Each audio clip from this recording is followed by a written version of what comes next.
If you've ever worked at a big company, you know the drill. You've got HR, IT, and finance, all kind of living on their own islands, using different systems that absolutely refuse to talk to each other. Well, today we're going to break down Servicenow, the platform that's basically designed to be the digital glue that holds all of that together. Let's dive in. I mean, think about it. HR has its system for onboarding, IT has a totally different one for tech support, and security is in its own world. It's just a mess of disconnected processes. ServiceNow really started by asking this one simple but honestly game-changing question: what if you could connect all of it on a single unified platform? So, what is ServiceNow at its core? Well, it's a cloud platform for automating workflows. But the real secret sauce, the thing that makes it all work, is that single data model. This is everything.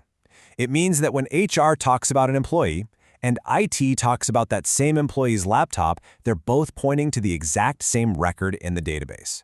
It creates one source of truth for the entire business. All right, so to really get our heads around this thing, here's our game plan. First, we're going to tackle the big idea behind the platform. Then we'll pop the hood and look at its main components. After that, we'll check out the cool automation tools. And finally, we'll see how you manage all this power like a pro. Okay, first up, the big idea. And honestly, the best way to think about ServiceNow is as the operating system for your business. You know, like Windows or macOS, but for your entire company. It's that foundational layer that lets all the different departments and their apps run smoothly and actually communicate with each other. Let's make this super real. So picture this: your laptop dies. In the old days, you'd send an email into a black hole or make a call and just hope for the best. With ServiceNow, you just go to a portal and report it. Instantly, a record is created.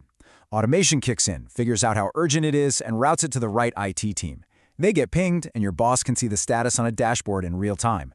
No more chasing people down. It's just this smooth, visible process from beginning to end. Okay, so if ServiceNow is the operating system, what are the actual applications running on it? Let's jump into our next section and explore the platform's main hubs and, most importantly, the master blueprint that connects them all. The platform is really organized, just like a digital headquarters. You've got ITSM, or IT Service Management. That's all your help desk stuff. Then there's ITOM, IT Operations Management, which keeps an eye on all your servers. You also have HR Service Delivery for all the employee stuff. And of course, Security Operations for fighting off threats. Each one is a powerhouse on its own. That's a lot of different areas, right? Which brings up a really important question. How does the platform actually know that a certain server is running a critical app that the finance department needs to close the books? How does it map out all those invisible connections? The answer is the CMDB, the Configuration Management Database. Now, this is so critical. This is not just some boring list of your tech. Think of it as the master blueprint for your entire IT universe. It tracks every single server, app, and router, and this is the magic part, it maps out all the relationships between them. And that is why this map is such a game changer. If a server goes offline, the CMDB can tell you instantly every single business service that's now at risk. It lets you do lightning-fast root cause analysis because you can see all the dependencies. The CMDB isn't just storing data, it's turning that data into intelligence. It lets you get ahead of problems instead of just reacting to them. So, we have the map. Now we need an engine to actually make things happen. In our third section, let's explore the automation toolkit. These are the tools that bring all of these processes to life. Okay, the classic workhorse of ServiceNow automation is the business rule. And really, it's just a simple if this, then that statement that runs silently on the server. For example, if an incident gets created with the category network, then the system automatically assigns it to the network team. Simple, powerful logic that just works behind the scenes.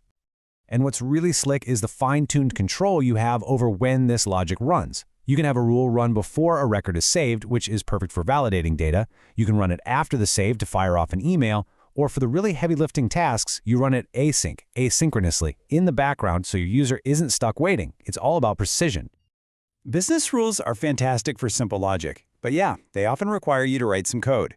So what happens when you need to build a really complex, multi-step process, like say onboarding a brand new employee, without being a hardcore developer? And this is where Flow Designer comes in. It's ServiceNow's modern, low-code solution. Instead of writing code, you are literally dragging and dropping pre-built actions to visually map out your process. It's clean, it's logical, and it's a world away from the older, more clunky methods. It's built for everyone, not just the coders. Okay, so you've used all of these powerful tools to build some amazing new stuff. But in a big company, you can't just push changes to the live system whenever you want. That would be chaos. And that brings us to our final and absolutely critical section, managing your work. This is all about discipline, control, and keeping the platform stable. So let's put ourselves in the developer's shoes. You've just built this brilliant automation in a development environment. Now what? How do you move it to the live production system that thousands of users rely on every day? You can't just rebuild it by hand. That's just asking for trouble and human error. You need a safe, repeatable process. And the answer is an update set. The best way to think of it is as a digital shipping container. As you're building your new feature, the platform is automatically recording all your changes and packing them into this container. Then, you can just ship that whole package over to your test environment and eventually to production. So what actually gets packed inside this digital box? Basically all your development. We're talking about the business rules you wrote, the new tables and fields you created, those flows you designed, and even the security rules. It's the complete bundle of all your customizations. Now, this next part is maybe the most important thing to understand about update sets, what they don't capture. They don't touch your transactional data. Your user records, all those incident tickets, attachments, that stuff stays right where it is. This separation is crucial. Update sets move the blueprints of the house, not the people and furniture inside it. Okay, with a platform this powerful and this connected, one final question becomes incredibly important. How in the world do you control who gets to see what and who gets to do what? How do you keep sensitive data safe? Well, security is handled by something called Access Control Lists, or ACLs. The easiest way to think of them is as tiny security guards standing watch over every single piece of data. Every time you try to look at something, create something, or edit something, an ACL rule runs to check if you've got the right credentials.